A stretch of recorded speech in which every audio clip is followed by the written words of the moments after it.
the feeling of not feeling. Dark and void of any emotions. Have you ever felt this before?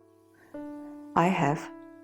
Whenever we feel that something vital is missing from our life, yet lack the drive to pursue it, we are afflicted with this curiously emotionless emotion. This is apathy. Interestingly enough, yes, apathy is a feeling, but it's also an attitude. And sadly, that attitude is one of indifference, unconcern, unresponsiveness, detachment, and dispassion. Such an attitude saps us of so much of energy that we feel lethargic, listless, and void of any energy, almost too paralyzed to act, and certainly without the will to do so. Because of all the restrictions, lack of any social life, outdoor activities, the cold, gloomy weather, and the need to put a lot of my own work and personal goals on hold, there were moments in end of January and February that I fell into this curse of apathy. I felt I lost the fundamental hope that personal happiness or fulfillment is possible. I ceased to believe in the intrinsic value of the goals I'd earlier set for myself. In some moments, I lost faith in my own ability to achieve those goals, which made me think that nothing was worth striving for. Have you ever felt like this before?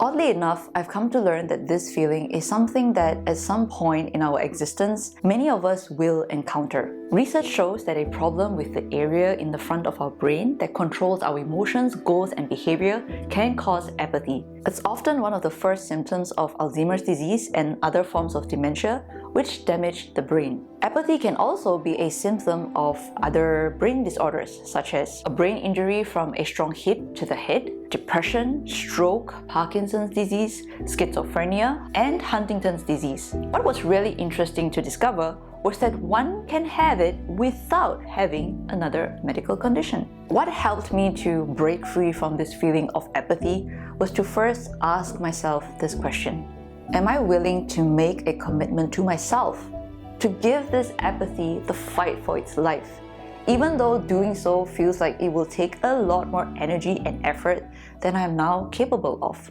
Once I knew my answer was yes, I was determined. Here are some of the things that have really helped to pull me out of this curse. Pushing myself to call a friend or go out and spend time with a friend, even if I don't feel like going. Do things I used to love, like reading, listening to pop music, or watching sitcoms. Try to get in a little exercise or yoga every day. Break big tasks into smaller ones so that I feel a sense of accomplishment.